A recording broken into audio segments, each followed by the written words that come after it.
On a desolate station platform where hope comes to die, Sarah Winters shivers beneath the moonless prairie sky. Her dreams of a new life shattered, abandoned by the family who promised to make her their own.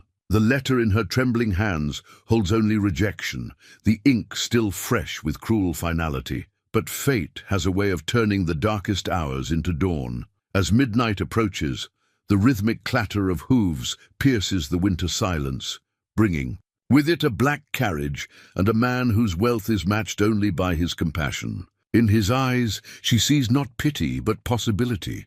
Could this chance encounter under starlight be more than mere coincidence? Could one man's kindness rewrite her story? Before we jump back in, tell us where you're tuning in from. And if this story touches you, make sure you're subscribed, because tomorrow I've saved something extra special for you.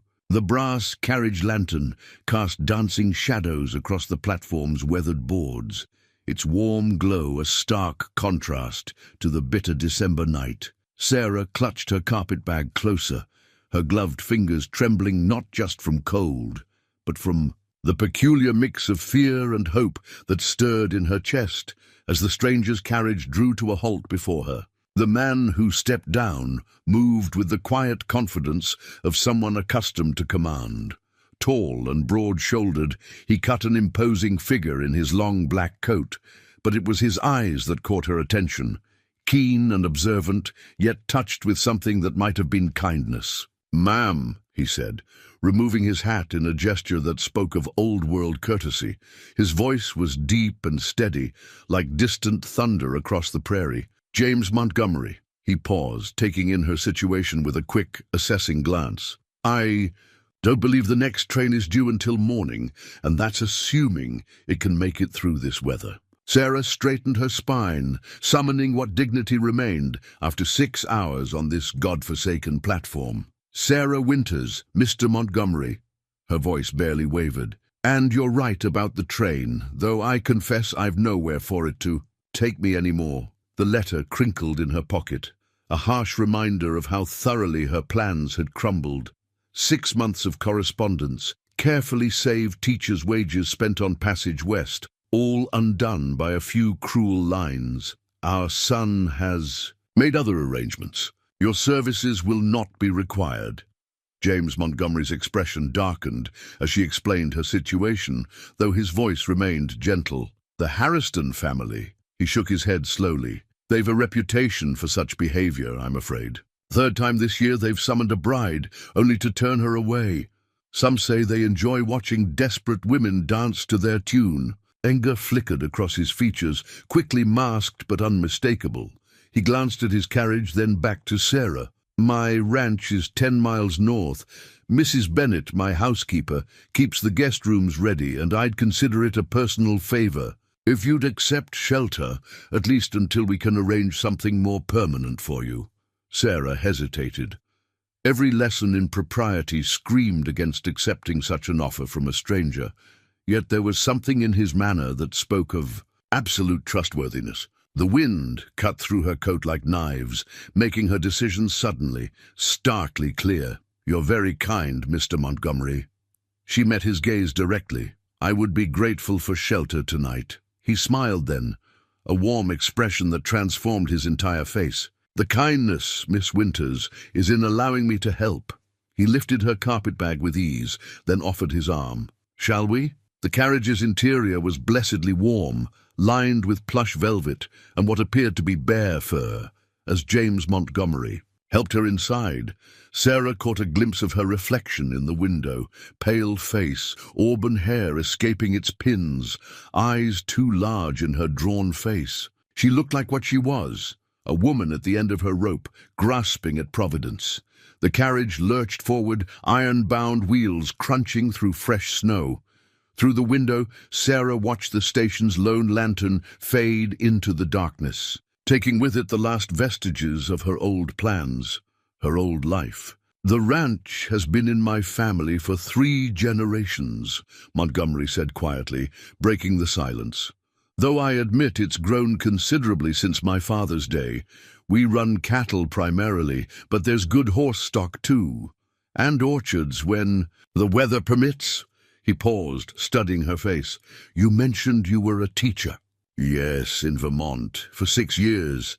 The familiar topic helped steady her voice, though I suppose teaching posts are scarce out here." "On the contrary," something like hope kindled in his eyes.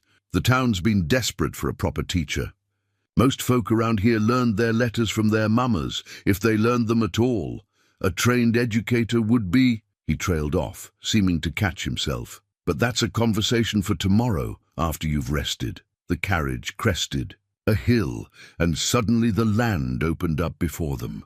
In the starlight, Sarah could make out vast stretches of snow-covered pasture, split by dark lines of fence and the silver ribbon of a creek. And there, perhaps 2 miles distant, a cluster of lights burned warm against the darkness.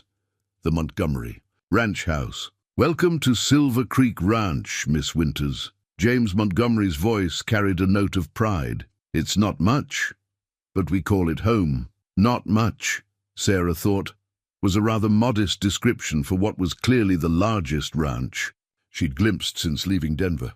But there was something in his tone, in the way he said "we," that spoke of a man who valued the people and purpose of a place over its mere size. The remaining miles passed in comfortable silence, broken only by the steady rhythm of hooves and the occasional creak of leather. Sarah found her eyelids growing heavy, lulled by the carriage's gentle motion and the first real warmth she'd felt in hours. "Miss Winters?" Montgomery's voice was soft. "We're here." Sarah blinked awake to find the carriage had stopped before a sprawling 2-story house, its windows glowing with welcoming light. As James Montgomery helped her down, the front door opened, spilling more warmth and light into the snowy night. A woman stood in the doorway, grey-haired and sturdy, with an air of quiet capability about her.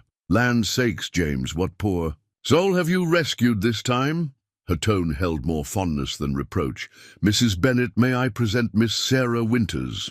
Montgomery's hand remained steady at Sarah's elbow as they climbed the porch steps. "She'll be our guest for a time." The housekeeper's shrewd eyes took in Sarah's travel-worn appearance and obvious exhaustion. "Well then, Miss Winters, let's get you settled.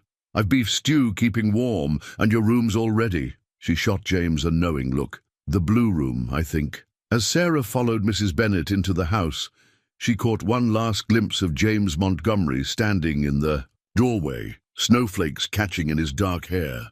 Their eyes met briefly, and something passed between them.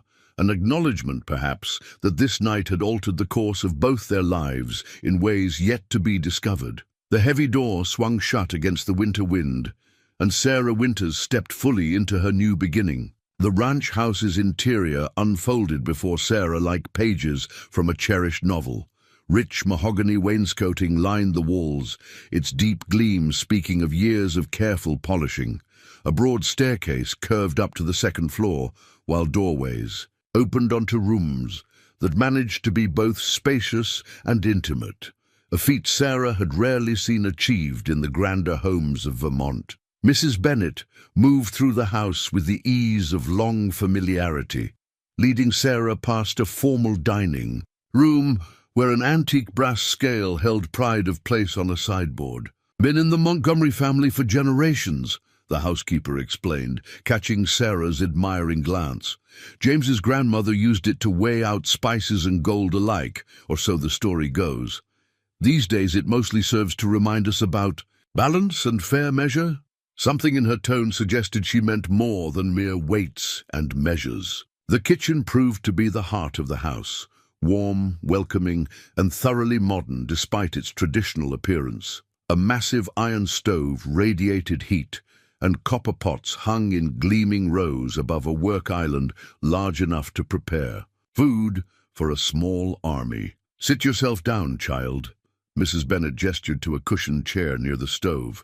"Let's get some hot food in you before anything else." She moved efficiently around the kitchen, ladling rich beef stew into a bowl and cutting thick slices from a fresh loaf of bread. "James doesn't usually bring strays home this late," she commented, setting the meal before Sarah. "But I'm glad he found you. That station's no place for anyone on a night like this." Sarah wrapped her hands around the warm bowl, inhaling the savory aroma. "He seems very kind," she ventured, careful to keep her tone neutral. Mrs. Bennet's laugh was warm and knowing. "Kind, yes, but not soft. James Montgomery built this ranch into what it is today through hard work and good judgment. Speaking of which—" She broke off as boot steps sounded in the hallway. James appeared in the doorway, having shed his heavy coat. Without it, Sarah could better appreciate the quiet strength of his bearing. His shirt was fine cotton, his vest, well cut but not flashy. Here was a man, she thought, who wore his prosperity with the same natural grace as he did his authority. "I've had word from the bunkhouse," he said, accepting a cup of coffee from Mrs. Bennet. "Pete and the boys got all the cattle moved to the sheltered pastures before the worst of the weather hit." He settled into a chair across from Sarah, his movements containing that same measured quality she'd noticed before. "Miss Winters, I hope you'll forgive my presumption, but I've asked Mrs. Bennet to prepare the blue room for you. It has a fine view of the sunrise when the weather permits." The blue room, Sarah would soon discover, was a spacious chamber on the second floor, decorated in shades of azure and cream. A four-poster bed dominated one wall, while a sitting area with a small writing desk occupied a bay window. But that would come later. For now, she simply nodded her thanks, too focused on maintaining her composure to trust her voice. "You'll want to meet some of the ranch hands tomorrow," James continued, seeming to understand her need to focus on practical matters. "Pete's been my foreman for 15 years, knows more about cattle than any man west of the Mississippi. Then there's young Tom, who handles the horses, and Maria in the garden. She grows vegetables that make Denver's finest restaurants jealous." "It sounds like quite an operation," Sarah managed, impressed despite her exhaustion. "We manage." James's modesty couldn't quite hide his pride, though truth be told, we could use someone with a head for numbers. "The ranch has grown faster than our bookkeeping skills." He paused, studying her with those keen eyes. "But that's a conversation for another time. You must be tired." As if his words had given permission, exhaustion swept over Sarah in an overwhelming wave. Mrs. Bennet clearly noticed, for she was suddenly at Sarah's elbow, helping her to her feet. "Come along, dear. Your room's all ready, and things will look brighter in the morning." James stood as they prepared to leave the kitchen. "Miss Winters," he said softly, "I know this isn't what you planned when you came west, but perhaps it's where you were meant to be all along." Sarah carried those words with her as she followed Mrs. Bennet up the broad staircase. The housekeeper's touring commentary washed over her in a gentle stream, something about breakfast times and where to find extra blankets. But Sarah's mind was still in the kitchen, still caught in that moment when James Montgomery had suggested that this catastrophe might actually be Providence in disguise. The blue room proved to be everything James had promised and more. A fire already burned in the small grate, and the bed had been turned down, its linens crisp and inviting. Mrs. Bennet helped her with her boots and coat, clucking sympathetically over her travel-worn appearance. "There's a nightgown laid out in the dressing room," the housekeeper said, lighting a bedside lamp. "We keep a few things on hand for guests. Tomorrow we'll see about getting you properly settled." She paused at the door. "Sleep well, Miss Winters. You're safe here." Left alone, Sarah sank onto the bed's edge, finally allowing herself to process the extraordinary turn her life had taken. Less than 2 hours ago, she'd been standing on that desolate platform, every hope shattered. Now she sat in a room finer than any she'd ever occupied, under the protection of a man who seemed to have stepped from the pages of a romance novel. A sob caught in her throat, part relief, part lingering fear, part sheer overwhelming emotion. But as she changed for bed and slipped between the soft sheets, Sarah felt something else growing in her heart. A tentative, fragile hope. Perhaps James Montgomery was right. Perhaps this was exactly where she was meant to be.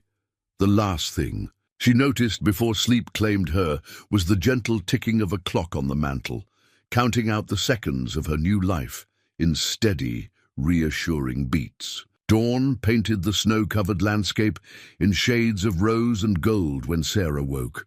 For a moment she lay still, orienting herself in the unfamiliar room. A small leather-bound journal caught her eye on the bedside table, placed there by Mrs. Bennet, no doubt, along with a fresh pencil. The thoughtful gesture brought tears to her eyes. Wrapping herself in the thick robe she found hanging by the fire, Sarah approached the bay window. The view took her breath away.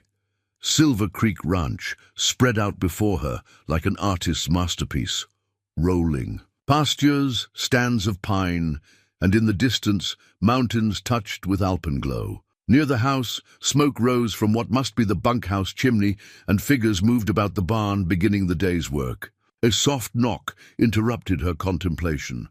"Miss Winters." Mrs. Bennet's voice carried through the door. "Breakfast will be served in half an hour, if you're feeling up to it." Sarah discovered a dress laid out in the dressing room. Simple, but well made, and blessedly clean after her travel-worn garments. It fit well enough to make her wonder if Mrs. Bennet had altered it during the night. Her reflection in the mirror showed a woman transformed by rest and warmth, though anxiety still lingered in her eyes. The morning room where breakfast was served faced east, catching the full glory of the sunrise. James Montgomery already sat at the table, reading what appeared to be correspondence. He rose immediately upon her entrance, and Sarah noticed again that natural grace that seemed to characterize his every movement. "Miss Winters," he smiled, pulling out a chair for her. "I trust you slept well." "Very well, thank you." Sarah settled into her seat, accepting a cup of coffee from Mrs. Bennet. "Your home is beautiful. It's been in the family since my grandfather's." "A time," James said, resuming his seat, "though I admit it was considerably smaller then, just the central portion. We added the wings about 5 years ago." He paused, studying her face. "I hope you'll feel comfortable here for as long as you choose to stay." The implicit invitation in his words gave Sarah courage. Setting down her coffee cup, she met his gaze directly. "Mr. Montgomery, I feel I must be honest about my situation." He nodded, pushing aside his letters to give her his full attention. Sarah drew a deep breath and began her story. "I was a teacher in Vermont, at a small private school for girls. I loved my work, but—" She smiled wryly. "Teaching doesn't pay particularly well, and I found myself looking westward, dreaming of something more. When I saw the Harriston family's advertisement for a bride, it seemed like providence. They wanted someone educated, someone who could help manage their ranch and teach their younger children." James's expression darkened at the mention of the Harristons, but he remained silent, letting her continue. "We corresponded for 6 months. They seemed so eager, so welcoming. I sold everything I owned to pay for my passage west, and then—" She pulled the crumpled letter from her pocket, smoothing it on the tablecloth. "I arrived at the station yesterday afternoon, only to find this waiting for me." James picked up the letter, his jaw tightening as he read. "Contemptible," he muttered, "though not, I'm sorry to say, unexpected. The Harristons have something of a reputation for such schemes." "Schemes?" Sarah's hand trembled as she reached for her coffee. "They're land poor," James explained gently. "Been trying to sell their ranch for years, but no one will pay their asking price. So they've taken to other methods, advertising for brides, collecting their travel funds, then turning them away. I've heard of at least 2 others this year alone." Sarah felt the blood drain from her face. "Then I wasn't the first." "No," James's voice was soft with sympathy, "but you may well be the last. I think it's time someone had a word with them about their practices." Something in his tone suggested this word would be rather more forceful than mere conversation. Sarah found herself oddly touched by his anger on her behalf. "The thing is," she said, forcing herself to maintain composure, "I'm not without skills. I have my teaching certificate, references from the school board. I'm good with numbers. I managed all the school's accounts. I need time to find my feet." James set down the letter, his expression thoughtful. "Miss Winters, I'm about to speak very plainly, if you'll permit me." At her nod, he continued. Silver Creek Ranch is prosperous, but it's growing faster than we can keep up with. We need someone with education, someone who understands bookkeeping and organization. The town needs a teacher desperately. Children are growing up unable to read simply because there's no one qualified to teach them. He paused, seeming to choose his next words carefully. I'm not offering marriage. That would be inappropriate given your situation. But I am offering you a position. Stay here, help with the ranch's books, teach in town when the school term starts. Give yourself time to heal and decide what you truly want from life. Sarah stared at him, hardly daring to believe what she was hearing. You would do that? For a complete stranger? You're hardly a stranger anymore, James smiled. And yes, I would, though I confess it's not entirely altruistic. Your skills are valuable, Miss Winters. I'm offering you a fair wage for honest work. The practicality of his offer steadied her. This wasn't charity, it was business, with clear terms and expectations. Yet there was something more in his eyes, something that suggested he saw beyond mere business arrangements. I accept, Sarah said quietly, and please call me Sarah. Sarah. He tested the name, his voice warming it like sunlight on honey. Welcome to Silver Creek Ranch, properly this time. Mrs. Bennet, who had been suspiciously busy with the coffee pot during this exchange, finally allowed herself to beam. Well, then that's settled. More breakfast, anyone? Sarah found herself smiling, really smiling, for the first time since receiving that devastating letter. Outside the window, the sun had fully cleared the horizon, painting the world in shades of promise and possibility.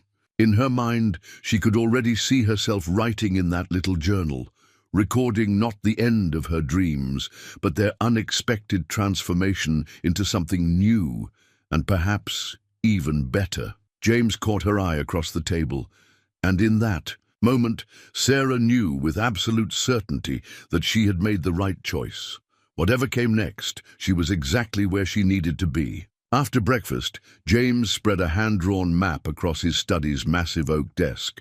The parchment was weathered but meticulously maintained, its careful annotations speaking of years of thoughtful stewardship. Sarah stood beside him, close enough to catch the faint scent of leather and pine that seemed to cling to his clothing. Silver Creek Ranch proper, he explained, his finger tracing the boundaries, runs from the creek here to the foothills there, about 40,000 acres, though we lease grazing rights on another 20,000 from the territory. His voice carried equal measures of pride and responsibility.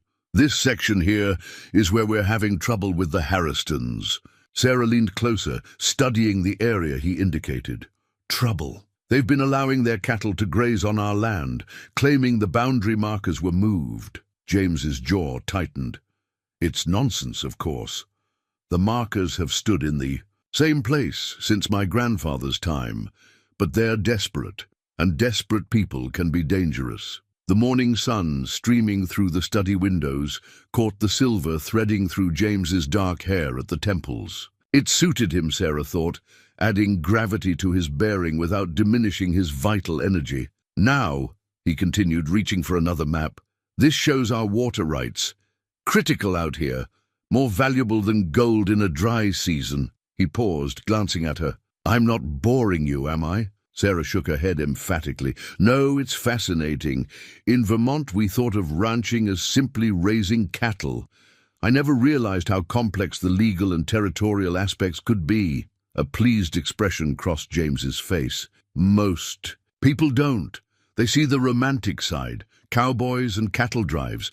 They don't see the contracts, the water rights, the endless negotiations with neighbors and territory officials. Is that why you need help with the books?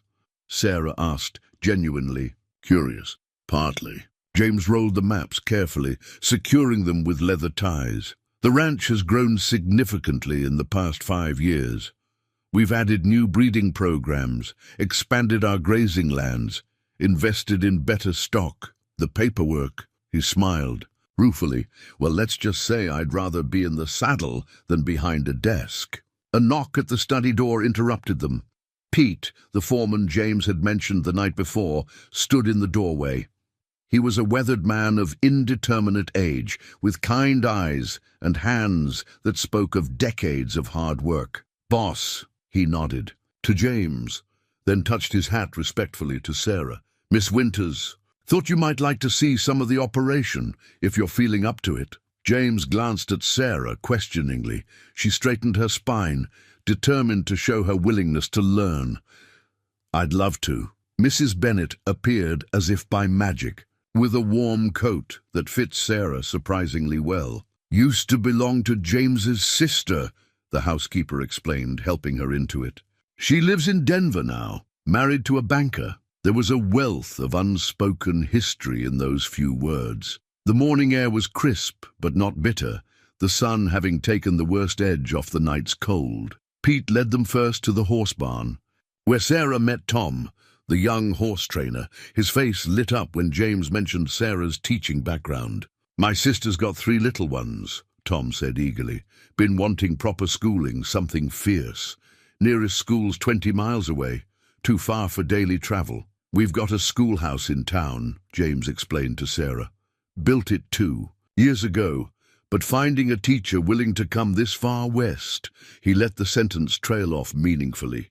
The tour continued to the cattle pens, where Sarah learned more about animal husbandry than she'd ever expected to know. Pete proved to be a natural teacher, explaining complex concepts in clear, practical terms. "See how that heifer holds herself?" he pointed. "Gonna calve within the week, I'd warrant. We've got special pens for the mothers, keep them safe from predators during birthing." Sarah found herself taking mental notes, already thinking about how to organize this information for future reference. Her attention was drawn to a group of men working with what appeared to be new cattle, bringing in fresh bloodlines, James explained, following her gaze. "Bought these Herefords from a breeder in Kansas. Cost a pretty penny, but they'll improve our whole herd. That's why the books are so important now," Pete added. "Used to be we could keep track of everything in our heads. Now, with all these breeding programs and bloodlines," he shook his head, "need proper records." They were interrupted by a rider approaching at a gallop. The man reined in sharply, his horse throwing up clods of snow.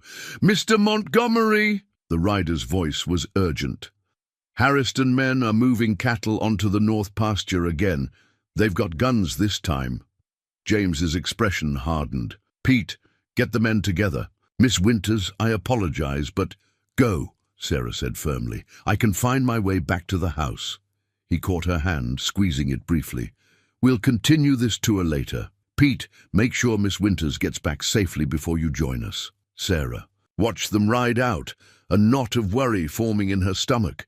The morning's peaceful routine had been shattered, revealing the very real dangers that lurked beneath the surface of ranch life. Back in the house, she found Mrs. Bennet in the kitchen, her usually cheerful face creased with concern. "Harriston's causing trouble again." At Sarah's nod, she sighed. "Been getting worse lately. James won't say it, but I think they're trying to force him to buy them out at an inflated price. By threatening his cattle." Sarah was appalled. "By threatening everything." Mrs. Bennet's voice was grim. "They're desperate, and desperate folks can justify all sorts of things to themselves." Sarah spent the next few hours trying to distract herself by examining the ranch's account books, which she found in James's study. The complexity of the operation became even clearer as she pored over the records. Equipment purchases, cattle, sales, payroll for the ranch hands, breeding program investments, all meticulously recorded, but in a system that had clearly evolved organically rather than being properly organized from the start. It was nearly sunset when she heard horses in the yard. Looking out the study window, she saw James dismounting, his movements betraying fatigue but no injury. The knot in her stomach loosened slightly.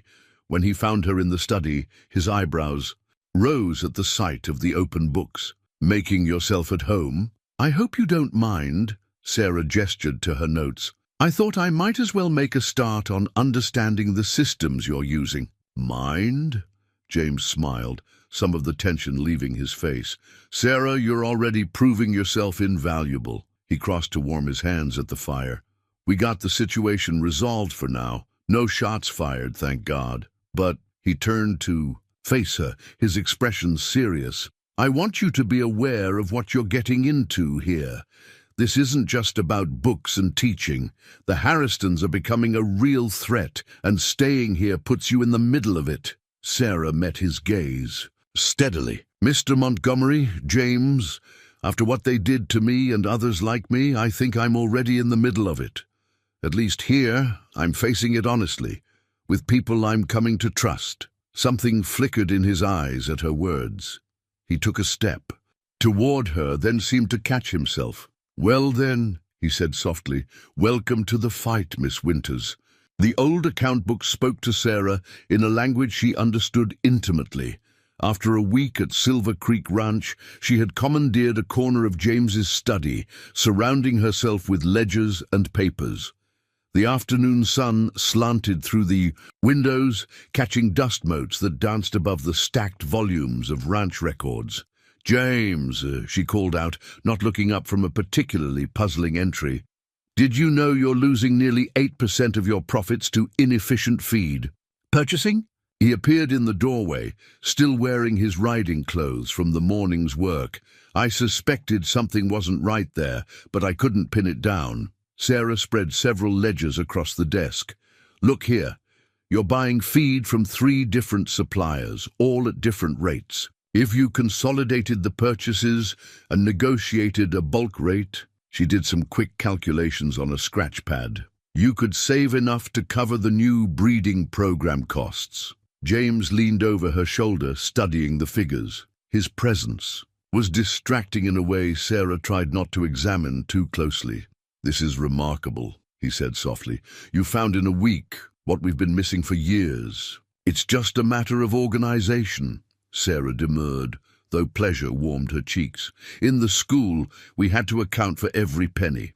I learned to look for patterns, inefficiencies. Patterns like this? He pulled another ledger from the stack, opening it to a marked page. I've been wondering about our cattle sales timing. Sarah nodded eagerly. Yes, exactly. If you adjusted your sales schedule to align with the Kansas City market peaks, she reached for the relevant documents, her hand brushing against his.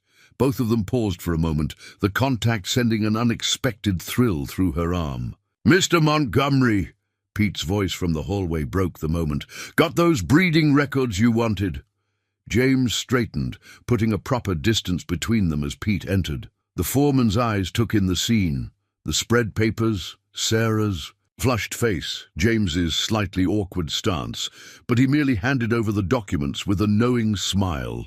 Miss Winters has been showing me some interesting findings, James said, his voice carefully professional. It seems we've been less than efficient in our operations. Pete's weathered face cracked into a grin. Don't surprise me none. Been telling you for years we needed someone with a proper head for numbers. He tipped his hat to Sarah. Looks like we found her. The rest of the afternoon passed in a blur of productive work. Sarah created a new organizational system for the breeding records, cross-referencing bloodlines and health histories in a way that made the information instantly accessible. She was so engrossed that she barely noticed the lengthening shadows until Mrs. Bennet appeared with a lamp and a tray of coffee. You two have been at it for hours, the housekeeper chided gently. Time to rest those eyes. Sarah sat back, suddenly aware of how stiff her shoulders had become. James, who had been working quietly at his own desk, rose to pour them both coffee. I think we've earned this, he said, handing her a cup.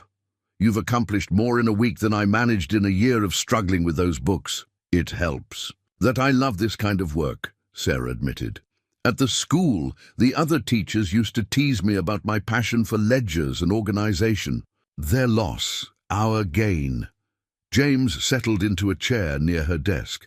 Sarah, I hope you know how valuable your contributions are already proving to be. The use of her given name, still rare enough to feel special, warmed her more than the coffee. I'm glad to be useful, she said softly. After what happened with the Harristons, I needed to prove to myself that I had something genuine to offer. You have far more than that to offer.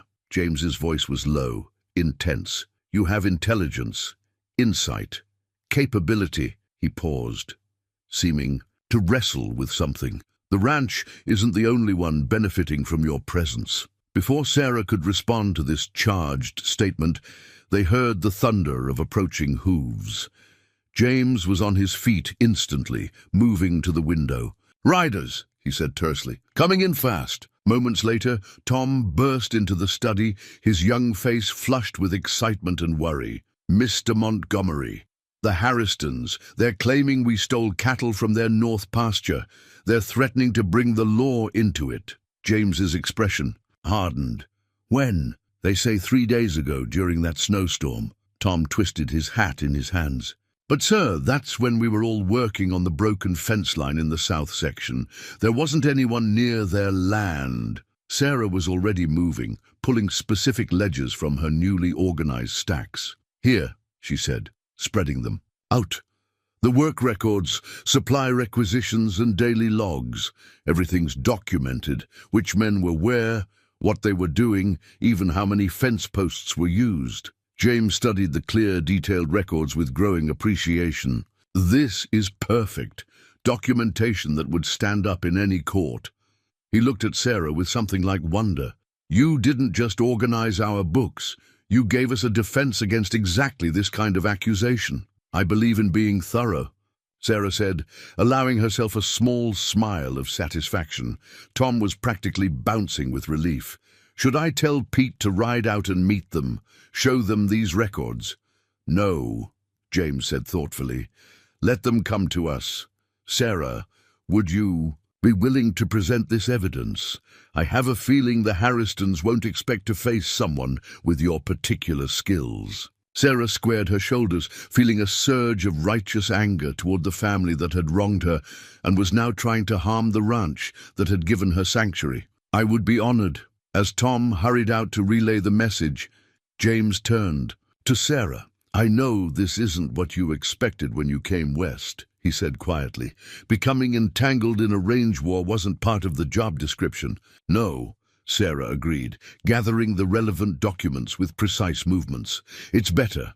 At least here I'm fighting for something worthwhile, alongside people worth fighting for." Their eyes met, and in that moment, something shifted between them. They were no longer merely employer and employee, no longer simply two people thrown together by circumstance. They were partners in a battle that had become personal for both of them. The sound of approaching horses grew louder. Sarah lifted her chin, ready to face whatever came next. She had found her place, her purpose, and her power. The Harristons had no idea what they were about to encounter. The town of Silver Creek lay nestled in a valley 12 miles from the ranch, its wooden buildings and broad main street speaking of a settlement that had grown from rugged beginnings into something approaching civilization. Sarah sat beside James in the buggy, watching the town emerge from the morning mist like a painting slowly gaining detail. The local newspaper office caught her eye immediately.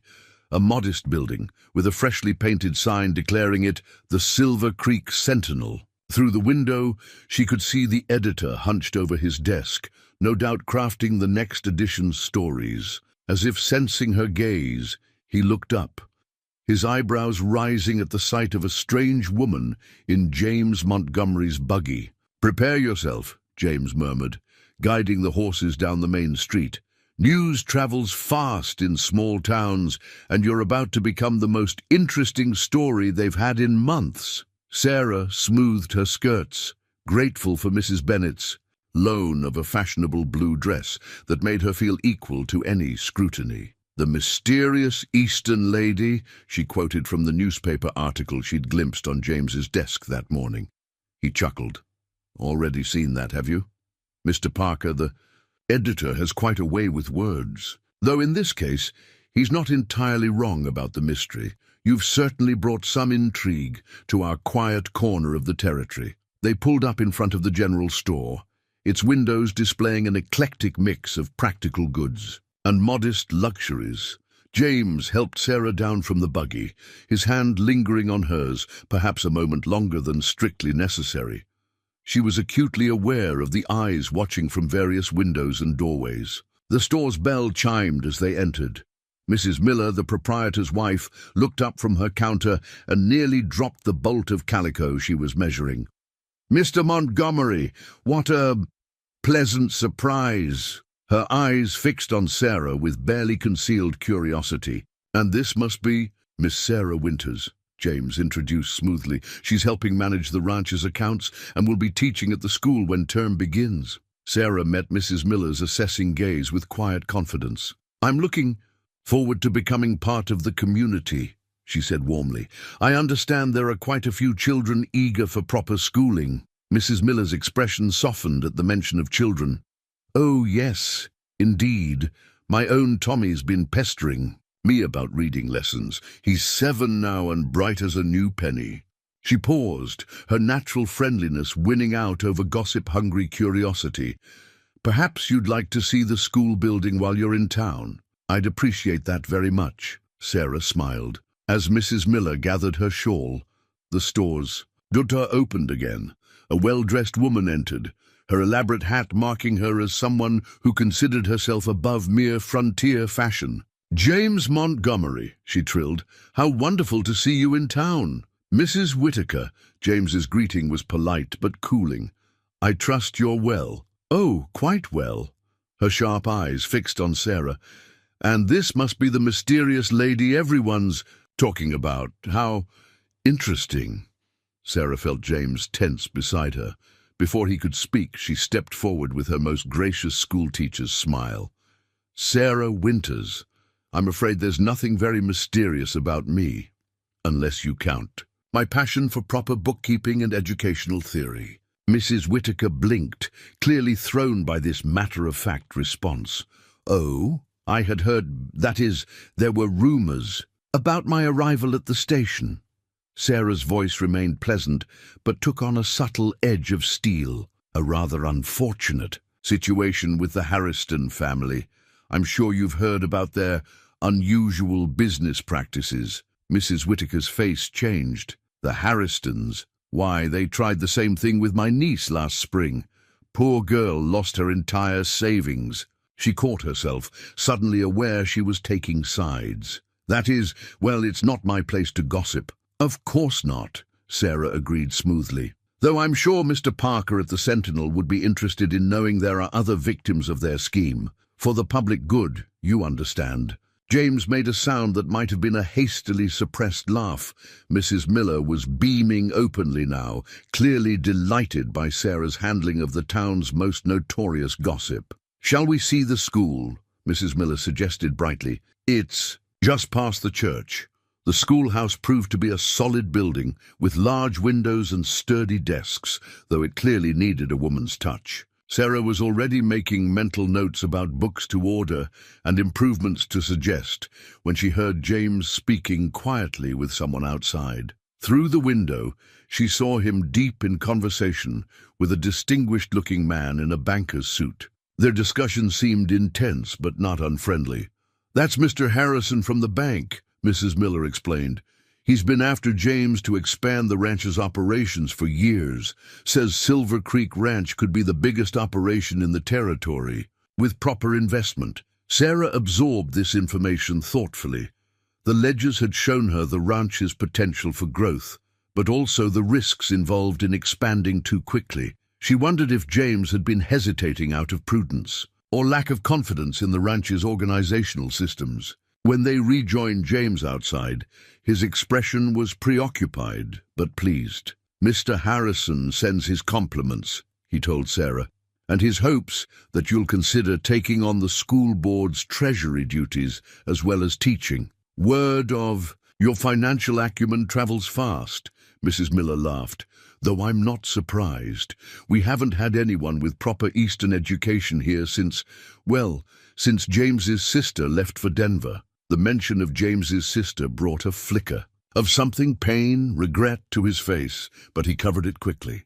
"We should see about those supplies we came for," he said. "Sarah, I believe you had a list?" The rest of the morning passed in a productive blur of purchases and introductions. Sarah met what felt like half the town, each encounter reinforcing her initial impression of a community hungry for education and refinement, but unwilling to sacrifice its frontier independence. As they loaded the last of their purchases into the buggy, Sarah caught sight of the Sentinel's latest edition being posted in the newspaper office window. Below a headline about cattle prices and territory politics was a smaller item, distinguished. Eastern lady brings promise of education and culture to Silver Creek. Well, James said, following her gaze, it seems you've won them over.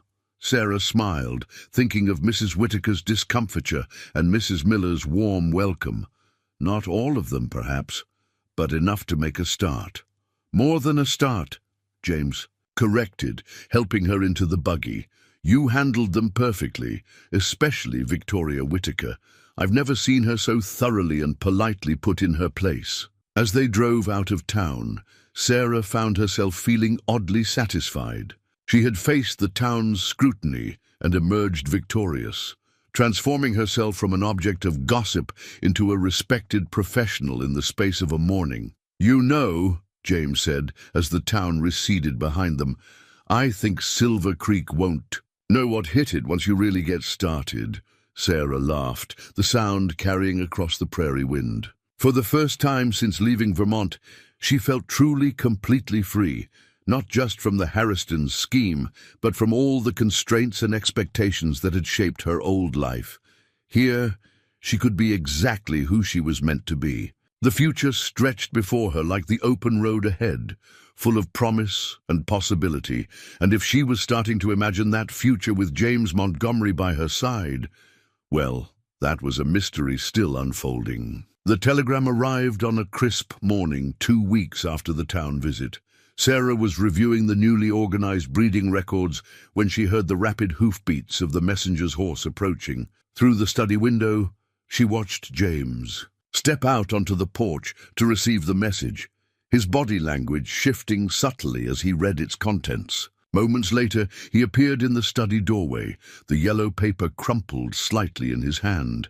The Harristons have made their move, he said without preamble. They've filed a formal complaint with the territory marshal. Cattle theft, water, rights violations, boundary disputes, everything they can think of. Sarah set down her pen, her heart quickening. But we have documentation proving otherwise. We do, thanks to you. James crossed to warm his hands at the fire, though Sarah suspected the gesture was more about gathering his thoughts than seeking warmth. The marshal's riding out tomorrow. Wants to see our records, inspect the boundary markers. Then we'll show him everything, Sarah said firmly. The work logs, the boundary surveys, the water rights dating back to your grandfather's time. James turned to face her, his expression troubled. It's not just about the documentation. The Harristons are desperate, Sarah, a desperate family with nothing left to lose. He let the thought hang unfinished. As if to underscore his words, Pete appeared in the doorway, his weathered face grave. Boss, you're going to want to see this. North pasture. They took the fastest horses, Sarah refusing to be left behind. She'd grown more comfortable in the saddle over the past weeks, though she knew her riding still betrayed her eastern upbringing. James kept his mount close to hers as they followed Pete along the fence line. The damage was obvious even from a distance. A section of fence lay scattered across the snow-dusted ground, the wire cut clean through in multiple places. But it was what lay beyond that made Sarah's blood run cold. A dozen or more cattle lay still in the snow, their valuable brands crudely altered. Poisoned, Pete said grimly, pointing to a contaminated water trough. Must have happened during the night, and look here. He indicated the mangled brands, trying to make it look like we were the ones stealing and rebranding. James dismounted to examine one of the brands more closely. Clumsy work, he muttered. No experienced rancher would believe this was done by professionals. But the marshal might not know that, Sarah realized, sliding carefully from her horse. If he's not familiar with proper ranching practices. Exactly, James straightened, his face hard with anger. "They're trying to muddy the waters, create doubt. Even if we prove our innocence, the accusations alone could damage our reputation. With the banks, the buyers." A shot rang out, the bullet kicking up snow near their feet. James moved with startling speed, pulling Sarah behind the shelter of a large boulder. Pete had already taken cover, his rifle appearing in his hands as if by magic. "That came from the ridge," he said calmly, as though being shot at was a minor inconvenience. "Single shooter, probably just trying to scare us off." "Well, they succeeded," James said grimly. "We're heading back. Now." His arm was still around Sarah, holding her close against his side. She could feel his heart pounding, matching the rapid beat of her own. They made it back to their horses without further incident, but the message had been received. This was no longer just about legal claims and territory disputes. The Harristons had escalated to potentially deadly force. Back at the ranch house, Mrs. Bennet took one look at their faces and wordlessly brought coffee laced with something stronger. They gathered in James's study, James, Sarah, Pete, and Tom, who had ridden in from checking the other pastures. "Found 2 more places where they cut the fence," Tom reported. "No more dead cattle, but they left signs to make sure we knew they'd been there." "We need to bring in more men," Pete suggested. "Set up regular patrols." James nodded slowly. "I'll send word to some friends in the territory. Good men I've worked with before." He glanced at Sarah. "I'm sorry you're caught up in this." "Don't be," she said firmly. "I chose to stay, and now I'm going to help you fight." She reached for a fresh ledger. "First, we document everything. Every cut fence, every poisoned trough, every altered brand, times, dates, locations, all of it. When the marshal arrives, we'll have more than just our word against theirs." The others stared at her for a moment before James broke into a slow smile. "You're right, of course. Pete, Tom, I want every man keeping detailed notes of anything suspicious. Sarah will show you how to record it properly." As the men left to spread the word, James remained behind. He stood at the window, staring out at the gathering dusk. "You continue to surprise me, Miss Winters." "How so?" "Most women would be packing their bags after being shot at. You're organizing patrol records." Sarah moved to stand beside him. "Most women haven't had their dreams stolen by the Harristons, only to find something better." She hesitated, then added softly, "Something worth fighting for." He turned to face her, and suddenly the space between them seemed charged with unspoken possibilities. "Sarah," his voice was rough with emotion, "I never meant to bring danger into your life." "You brought purpose instead," she countered, "and hope." And she faltered, not quite ready to name the other feelings growing between them. A commotion outside broke the moment. More riders were arriving, ranch hands responding to Pete's call for extra help. James straightened, duty calling him back to his responsibilities.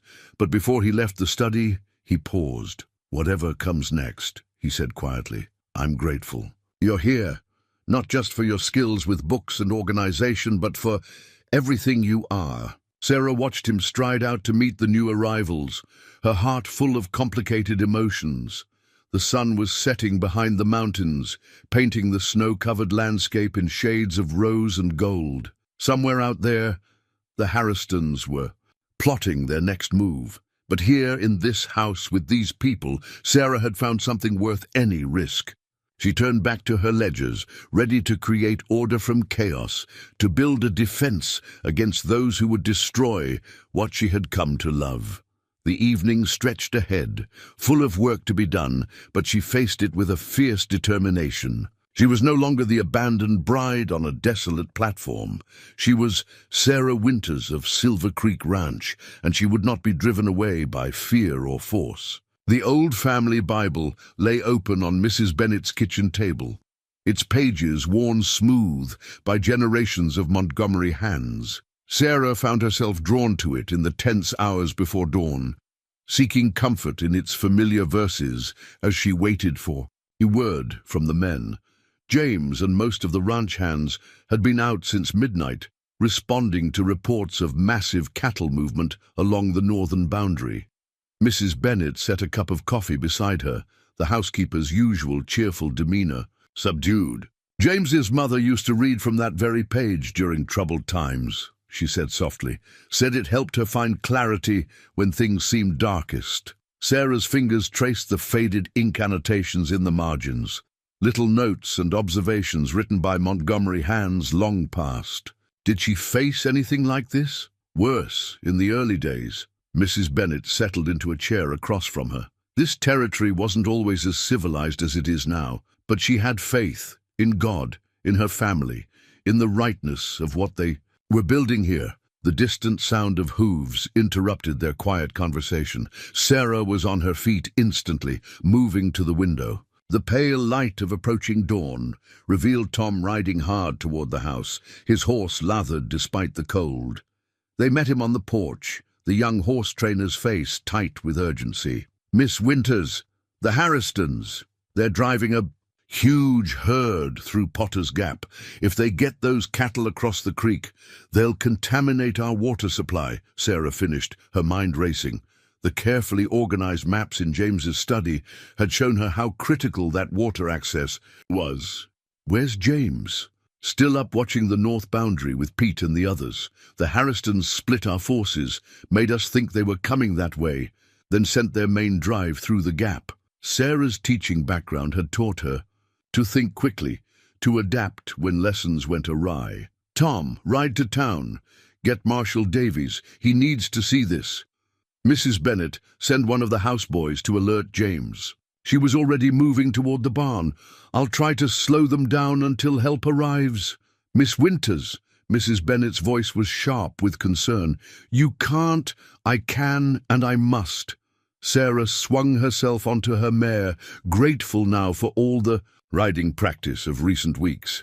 "I won't engage them directly, but I know something they don't." The ride to Potter's Gap took 15 agonizing minutes, even pushing her horse to its limits. The sound of the cattle drive reached her before she could see it. Hundreds of animals being pushed too hard by desperate men. She reined in on a rise overlooking the gap just as the first light of dawn broke over the mountains. The Harriston plan became clear at once. They were driving the cattle toward the creek crossing, where the water ran shallow this time of year. Once across, they'd claimed the animals had always been on their range. With brands altered and boundaries disputed, it would be their word against Silver Creeks. But Sarah had spent hours studying the ranch records, including the territory water rights laws. She knew exactly where the legal boundaries lay, and more importantly, she knew about the old dam. Turning her horse, she galloped for the creek's upper reach.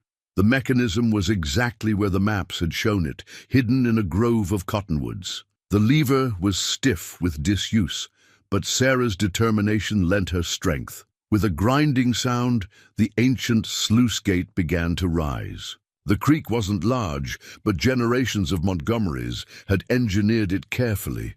Within minutes, the water level at the crossing began to rise, transforming the easy ford into a dangerous torrent. She heard shouts of confusion and anger from the gap as the Harriston crew discovered their path blocked. From her vantage point, Sarah could see them milling in confusion, unable to force the cattle through the suddenly swollen creek. The sound of more riders approaching sent her heart racing until she recognized James's dark stallion in the lead. He reined in beside her, taking in the scene with a mix of surprise and admiration. "The maps," he said, understanding dawning. "You remembered the dam." "Knowledge is power," Sarah quoted her old school principle, though I never expected to apply that lesson quite like this. More hooves thundered up the trail. Marshal Davies and his deputies, led by Tom. The lawman took one look at the blocked cattle drive and the rising creek, and shook his head. "Well, well," he drawled. "Seems we've caught someone moving an awful lot of cattle awful early in the morning." He squinted at the herd, and unless my eyes deceive me, those brands don't look quite right. The confrontation that followed was almost anticlimactic.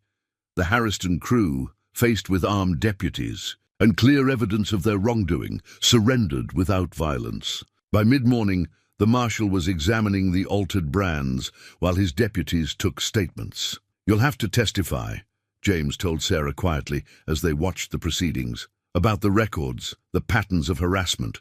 All of it. Good." She met his gaze steadily. "It's time someone stood up to them properly." He studied her face for a long moment. "You know, when I found you at that station, I thought I was rescuing you." A smile touched his lips.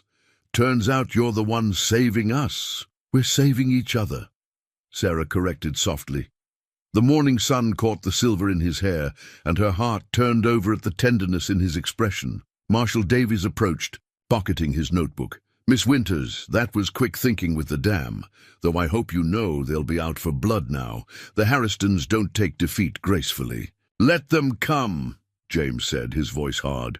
"We'll be ready." His hand found Sarah's, squeezing gently. "All of us." Later that evening, after the excitement had died down, and the ranch had settled into an uneasy calm, Sarah returned to the kitchen. The Bible still lay open where she'd left it that morning, but now, looking at the familiar words of comfort and strength, she saw them differently. Faith, she realized, wasn't just about believing in divine providence. It was about believing in oneself, in the people who stood beside you, in the rightness of your cause. She had lost her faith briefly on that cold station platform, but here at Silver Creek Ranch she had found it again, stronger and deeper than before. Mrs. Bennett found her there, tears running silently down her cheeks. Without a word, the housekeeper wrapped her in a warm embrace. "Welcome home, child," she whispered. "Welcome home." The old photograph lay forgotten in a drawer until Sarah found it while reorganizing James's study one quiet afternoon. Sepia-toned faces gazed out from the past. A younger James, a lovely woman who had to be his sister, and two older people who could only be his parents. They stood proudly before the ranch house, which looked smaller than its current size, but no less grand. "That was taken 6 years ago." James's voice came from behind her, making her start. "The last time we were all together." Sarah turned, apology ready on her lips for prying, but his expression held no reproach. Instead, he crossed to stand beside her, gently taking the photograph from her hands. "My sister Claire," he said softly, indicating the young woman. "She was so full of life, of dreams, rather like you in that way." He paused, gathering his thoughts. "She married a banker from Denver. Good man, treated her well. But my father, he took it hard. Felt like she was abandoning the ranch, everything he'd built." "And your mother?" Sarah asked gently, noting the elegant woman with James's same quiet dignity. "Gone 2 years now." His voice roughened. "She caught fever during a harsh winter. Father, he was never the same after that. Started making risky decisions, trying to expand too fast. When he died last year, he left the ranch deep in debt." Sarah's heart ached at the pain beneath his measured words. "That's why you've been hesitant about the bank's offers to finance expansion." "Yes." He set the photograph on his desk, his fingers lingering on the edges. "I spent a year digging us out of that hole, learning to trust my own judgment. The ranch is profitable again, stable. But sometimes I wonder if I'm too cautious now, too afraid of repeating his mistakes." "Is that why you haven't visited your sister?" The question slipped out before Sarah could stop it. James's eyes met hers, surprised and perhaps a little defensive. "How did you—" "Mrs. Bennett mentioned it, and there are no recent letters from Denver in your correspondence files." She touched his arm gently. "James, I'm not judging. Family wounds run deep. I understand that better than most." He moved to the window, staring out at the land his family had shaped across generations. "Claire writes, every month like clockwork. Invites me to visit, to meet her children. I have a niece and nephew I've never seen." His shoulders sagged slightly. "But going to Denver, seeing her living that city life, it feels like admitting Father was wrong about everything." "Was he?" Sarah stepped closer, her voice soft but firm. "Your sister found her path, just as you found yours. The ranch survived, thrived even, because you were strong enough to learn from his mistakes instead of repeating them." And now, he turned to face her, something vulnerable in his expression. Am I making new mistakes, letting the Harristons push us around, hesitating to expand when the opportunity's there? No, Sarah said firmly. You're being wise, methodical. Look at these. She pulled out the ledgers she'd been working on. The ranch's growth under your management has been steady, sustainable. You've built something that will last. He studied. The neat columns of figures, the careful projections she'd drawn up. You've brought such clarity to everything, he said quietly. Not just the books, but I can see the path forward now. The ranch's future. There was something in his voice that made Sarah's heart beat faster. And what do you see in that future? Their eyes met, the moment charged with unspoken feelings. James took a step toward her, then stopped as boots sounded in the hallway. Pete appeared in the doorway, his expression apologetic. Sorry to interrupt. Boss, but we've got visitors. Harriston's lawyer and, well, you'd better come see. James straightened, duty calling him back. But before he left, he turned to Sarah. Would you help me write to Claire? I think it's time I met my niece and nephew. Of course, Sarah smiled, her heart full. Family is too precious to waste. Yes, he agreed softly, his eyes holding hers. Yes, it is. After he left, Sarah stood alone in the study, looking at the photograph still lying on the desk. The faces of James's family seemed to watch her with new understanding. She thought of her own family back east. Good people, but never quite understanding her dreams of something more. Here, in this room filled with the weight of history and the promise of the future, Sarah finally understood what she'd been seeking all along. Not just a new start or a position of respect, but a place to belong, people to care for, a legacy to help build. Mrs. Bennet found her there sometime later, still lost in thought. The housekeeper took one look at the photograph and the expression on Sarah's face and nodded knowingly. About time he shared that with someone, she said, settling into a chair. You know, I've been here since James was a boy. Watched him grow, up, become the man he is. Watched him shoulder the weight of this place all alone after his father died. She pinned Sarah with a shrewd look. He's different since you came. Lighter somehow, even with all this trouble brewing. He's a good man, Sarah said softly. He deserves to be happy. So do you, child. Mrs. Bennet rose, patting Sarah's hand. So do you, and maybe, she glanced meaningfully at the photograph, maybe there's room for a new family portrait. One of these days. Sarah felt her cheeks warm, but before she could respond, James returned. His expression was troubled, but it softened when he saw her. The Harristons' lawyer brought papers, he explained, running a hand through his hair. They're challenging everything. Water rights, boundaries, even my father's original claims to some of the land. Then we'll fight them, Sarah said firmly, with every record, every document, every proof we have. And then, she hesitated, then pressed on. And then maybe we should take a trip to Denver. Show your sister that Silver Creek Ranch is strong, enough to survive its children finding their own paths. James stared at her for a long moment, something like wonder crossing his face. How do you always know exactly what needs to be said? Perhaps because I'm learning to see clearly too, she answered softly, to understand what matters most. The photograph on the desk caught the late afternoon sun, the faces of the past bearing witness to this moment of understanding between them. Outside, the ranch continued its daily rhythm of work and purpose, but here in the quiet study, something was shifting, healing, beginning. Sarah thought of that cold night at the station, of all the twists of fate that had brought her here. Sometimes, she realized, what seems like an ending is really just the first step on a path you were always meant to find. The church quilting circle had never seen anything quite like the pattern Sarah suggested. As the ladies gathered around Mrs. Miller's table, their eyes wide with appreciation, Sarah traced the intricate design she'd brought from Vermont, a traditional pattern with her own mathematical precision applied to its angles and proportions. It's not just decorative, she explained, pointing to the symbolic elements woven into the design. See here, these lines represent Silver Creek itself, and these shapes echo the ranch boundaries. It's a map of our community, rendered in fabric and thread.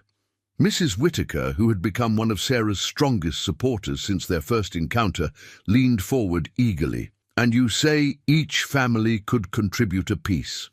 "Exactly." Sarah smiled, remembering similar projects from her teaching days.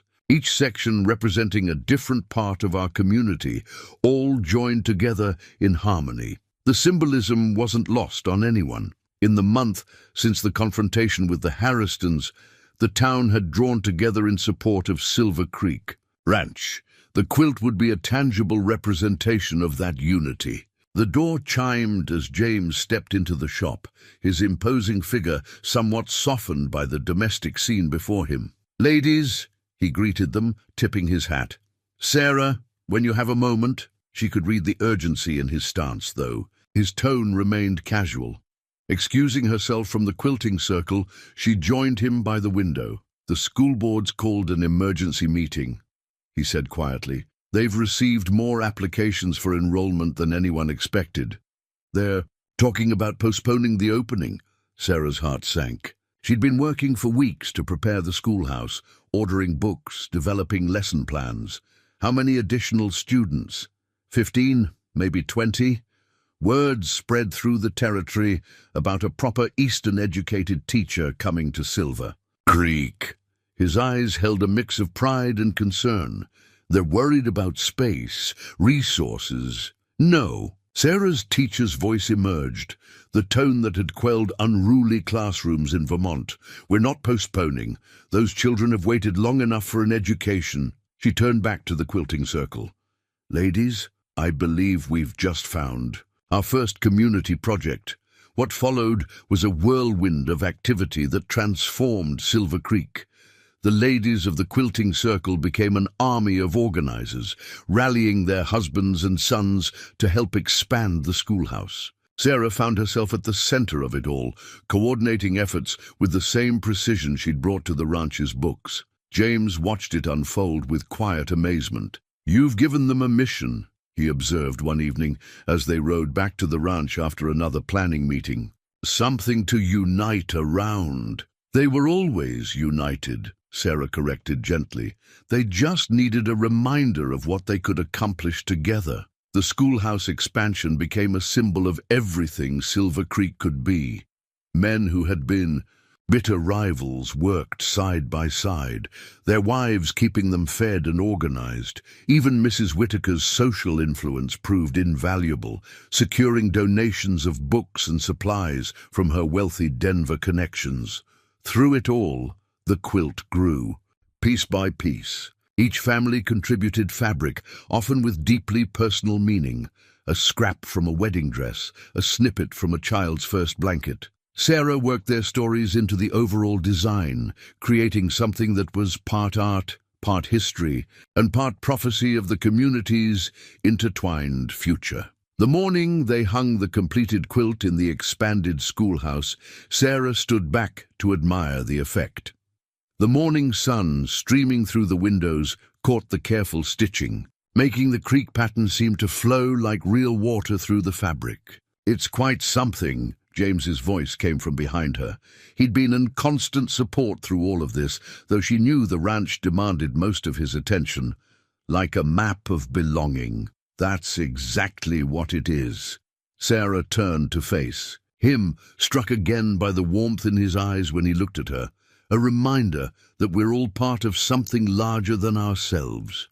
He stepped closer, his voice dropping. "Sarah, But whatever he might have said was interrupted by the arrival of the first students and their parents, eager to see the improved schoolhouse. Sarah spent the next hour greeting families, learning names, assessing reading levels. She was in her element, and she could feel James watching her with something like wonder. Later, as the excited families dispersed and the autumn sun began to set, Sarah found herself alone again with the quilt. Her fingers traced the section that represented Silver Creek Ranch, the largest property in the area, yet now clearly part of a greater whole. "You've done something remarkable here," Mrs. Bennet said, appearing beside her. The housekeeper had come to town to help with the final preparations. You've shown them what's possible when they work together. We've done it, Sarah corrected. All of us. She thought of that frightened woman on the station platform, thinking her world had ended. How could she have known that it was only beginning?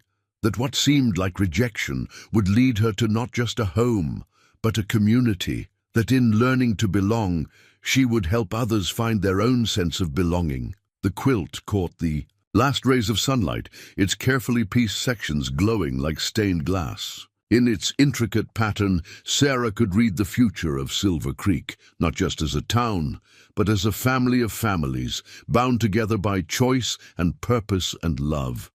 And if her heart beat a little faster when she traced the section where the ranch's boundaries met the town's edges, well, that was a hope she was learning to embrace, one careful stitch at a time. The storm struck without warning, a howling beast of wind and ice that turned the world white.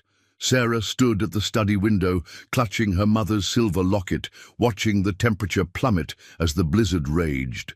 Somewhere out there, James and his men were trying to save the herd. They should have been back by now, Mrs. Bennet fretted, adding another log to the fire. The old ranch house creaked under the assault of the wind, its timbers protesting the savage cold. Sarah's fingers tightened around the locket until its edges bit into her palm. The small piece of jewelry was her last tie to her old life, but right now it felt like a frozen thing, as cold as the fear in her heart. Pete had ridden out at dawn to warn them about the weather turning. By then, James and a small crew were already moving cattle from the high pastures, trying to get them to sheltered ground before the storm hit.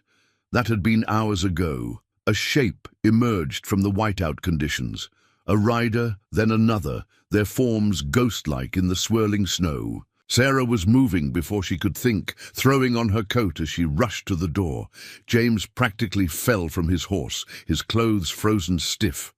Sarah caught him, helping him toward the house, while ranch hands took care of the exhausted mounts. "The herd," he managed through chattering teeth as they got him inside. "Most safe, but there's still some trapped. North Ridge." "Don't you dare," Sarah said firmly, recognizing the look in his eyes. "You'll freeze to death if you go. Back out there." His face was drawn with exhaustion and worry. "Can't leave them. My responsibility." "Our responsibility," Sarah corrected, helping him remove his frozen coat. "And we'll face it together, with clear heads and proper planning." Mrs. Bennet appeared with hot coffee and blankets, her practical nature taking over. "Miss Winters is right. You're no good to anyone frozen solid." Over the next hour, as feeling returned to James's extremities, Sarah assembled what they knew. 40 head of valuable breeding stock were still unaccounted for, trapped somewhere along the North Ridge. The temperature was dropping rapidly, and the storm showed no signs of abating. "The old line shack," Sarah said suddenly, spreading out the ranch map. "The one your grandfather built. Could they have found shelter there?" James leaned forward, hope flickering in his eyes. "It's possible. It's right about where we lost track of them." He studied her face. "But reaching it in this storm. We'll need supplies, ropes to string between riders so no one gets separated." Sarah was already making lists, her teacher's planning skills turning to survival logistics. "Maintenance records show the shack was stocked with emergency provisions last fall." James caught her hand, stilling her writing. "Sarah, I can't ask my men to risk this. I'll have to go alone." "You're not asking. I'm telling." She met his gaze steadily.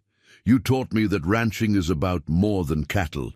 It's about people working together, trusting each other. So trust us now." The rescue party set out an hour later. James, Pete, Tom, and 2 of the strongest hands, all tied together with ropes, loaded with supplies. Sarah watched them disappear into the white void, her mother's locket now warm from her constant grip.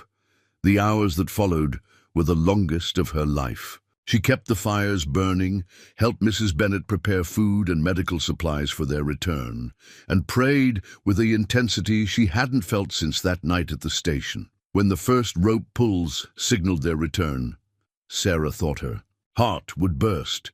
They'd found the cattle, safe in the old line shack, just as she'd guessed. Not a single animal lost.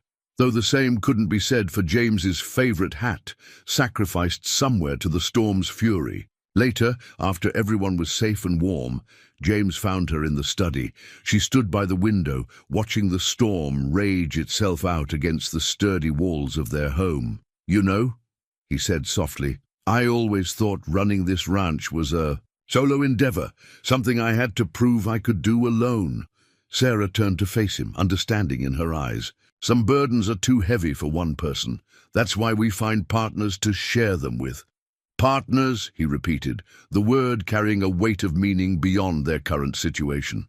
Outside, the wind howled its fury, but inside, something warm and certain was blooming between them, stronger than any storm. Spring came early to Silver Creek Ranch, painting the hills with the first tender green of new grass.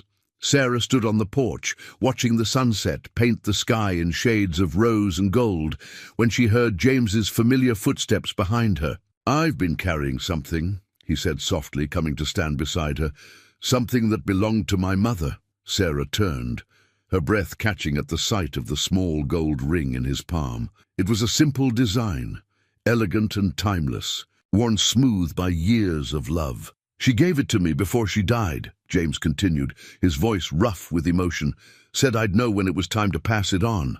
When I found someone who understood that ranching isn't just about the land or the cattle, it's about building something lasting, something bigger than ourselves." He took her hand, his touch gentle but sure. "That night at the station, I thought I was rescuing you. Instead, you saved all of us, the ranch, the school, the whole community. But most of all, you saved me from becoming a man who'd forgotten how to trust, how to hope." Tears blurred Sarah's vision as James went down on one knee, still holding her hand. "Sarah Winters, I'm not offering you a position anymore. I'm offering you a partnership in every sense of the word. Will you marry me?"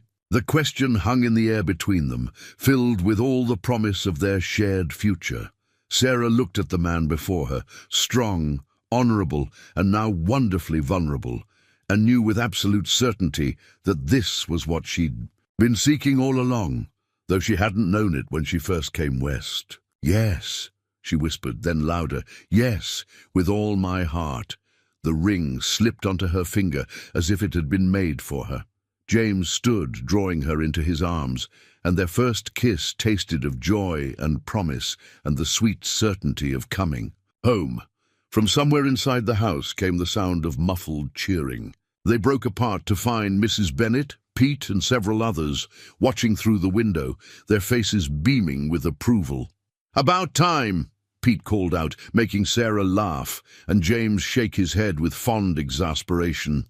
Under the deepening twilight sky, with the ranch spread out before them and their family of choice celebrating behind them, Sarah felt the last pieces of her life fall perfectly into place. This was her true destiny, not a mail-order bride abandoned by strangers, but a woman who had found her own path to love, purpose, and belonging. "Welcome home, Mrs. Montgomery," James whispered, and kissed her again. The wedding invitation lay on Sarah's desk, the ink still drying. Her careful copperplate handwriting flowed across the cream-colored paper. "James Montgomery and Sarah Winters request the honor of your presence." She smiled as she wrote Claire's name on the first envelope, knowing how much it meant to James to have his sister return to Silver Creek Ranch. "That's beautiful penmanship," James said from the doorway, his voice warm with admiration, "though I'm more interested in the part where you become Mrs. Montgomery." Sarah looked up to find him holding a stack of papers, the bank's final approval for the ranch expansion they'd planned together. With their marriage approaching, they'd decided to embrace growth while maintaining the careful management that had become their hallmark. "Mr. Harrison was quite impressed with our proposal," James continued, settling into the chair beside her desk. "Said he'd never seen such thorough planning." "Well, we're building for the future now," Sarah replied, her hand unconsciously touching her mother's locket, which these days held a tiny sketch of the ranch house rather than her old family portrait. Our future. The spring breeze carried the scent of wildflowers through the open window, and with it the sounds of construction from the schoolhouse. The town had insisted on adding a new wing in honor of their wedding, ensuring room for generations of future students. Our future, James echoed softly, reaching for her hand. I like the sound of that. Outside, Silver Creek Ranch stretched toward the horizon, promising not just a marriage of hearts, but a legacy they would build together, one careful plan at a time. The white lace veil shimmered in the candlelight as Mrs. Bennet laid it carefully across Sarah's bed. I wore this at my own wedding, the housekeeper said softly, smoothing the delicate fabric. And James's mother wore it before me. Now it's your turn. Sarah touched the veil reverently, feeling the history woven into its intricate patterns. Through the window of her soon-to-be former room, she could see lights glowing in the windows of the bunkhouse, where James was spending his last night as a bachelor, following tradition despite his protests at being separated from her. Did you ever imagine, she asked Mrs. Bennet, that night when he brought me in from the cold, that we'd end up here? The older woman's eyes twinkled. Oh, I had my hopes. The way he looked at you even then, though I don't think either of you were ready to see it yet. From downstairs came the sound of Claire's laughter, mingling with the voices of the quilting circle ladies who had gathered to help with the final wedding preparations. The ranch house was filled with warmth and joy, so different from that cold, desperate night at the station. Tomorrow, Sarah whispered, touching the veil once more. Everything changes. No, dear, Mrs. Bennet corrected gently. Everything becomes what it was always meant to be. The marriage certificate waited on the church altar, its pristine surface ready to record the most important moment of their lives. Sarah stood in the small antechamber, Mrs. Bennet's veil flowing around her shoulders, listening to the gentle murmur of guests filling the church. Through the doorway, she caught glimpses of their world coming together. Ranch hands in their Sunday best, townspeople in their finest clothes, Claire's children scattering flower petals with solemn concentration. The community quilt had been hung behind the altar, its intricate pattern now including a special panel commemorating this day. Pete appeared at her side, offering his arm. After learning that Sarah's father couldn't make the long journey from Vermont, the foreman had shyly offered to give her away. "Ready, Miss Winters?" he asked, his weathered face beaming. "For the last time I'll call you that." The wedding march began, and Sarah stepped into the church on Pete's arm. But her eyes were fixed on James, waiting for her at the altar. He stood tall and proud in his best suit, his face transformed by joy as he saw her. As they spoke their vows beneath the quilt that symbolized their community, Sarah felt the rightness of every step that had led her here. The certificate would record their union in ink and paper, but their hearts had been joined long before, in quiet moments of partnership, trust, and growing love. "I now pronounce you man and wife," the minister declared. And as James kissed her, Sarah knew she had found not just a husband, but a true partner in all things. The house keys jingled softly in Sarah's hand as she unlocked the newly expanded ranch office. Morning light streaming through windows that overlooked both the school in the distance and the grazing herds beyond. 6 months into their marriage, Silver Creek Ranch had flourished under their joint leadership. Mrs. Montgomery, James's voice, carried a note of pride that still made her heart flutter. "The cattle buyers from Kansas City are impressed with our breeding program records. They're offering exclusive contracts." Sarah smiled as she reviewed the meticulously kept books that had helped transform the ranch. The Harristons had quietly sold their failing property and moved east, their threats forgotten in the face of Silver Creek's rising prosperity. Under the joint management of James and Sarah Montgomery, the ranch had become a model of modern operation, blending traditional ranching with careful planning and community involvement. "You know," James said, wrapping his arms around her waist, "I never gave you a proper tour of the north pasture where we're expanding." "Is that so, Mr. Montgomery?" Sarah leaned back against him, savoring their shared joy in both business and pleasure. Perhaps we should remedy that. As they rode out together, Sarah thought of that cold night at the station, realizing that sometimes the end of one dream simply opens the door to a better one. One you didn't even know your heart was seeking. 1 year to the day after that fateful night at the station, the photographer from Denver carefully positioned his camera in front of the ranch house. The morning sun caught the silver threading through James's hair as he stood proudly beside Sarah, their first family portrait capturing far more than just their image. Behind them, the expanded ranch house stood as a testament to their success. New wings added thoughtfully, the garden Sarah had planted blooming with promise. Through the open door, Mrs. Bennet could be seen arranging flowers, while Pete and the ranch hands gathered nearby, all part of the extended family they'd built together. "Hold still now," the photographer instructed, but he needn't have worried. Sarah and James stood naturally close, their comfort with each other evident in every shared glance. Her hand rested over her heart, where beneath her dress lay a small locket containing 2 pictures now. Her past in Vermont on one side, and on the other, the image of the station platform where their story began. The ranch stretched out behind them, cattle dotting the distant hills, the school bell ringing in the distance. Silver Creek had grown into everything they'd dreamed of and more.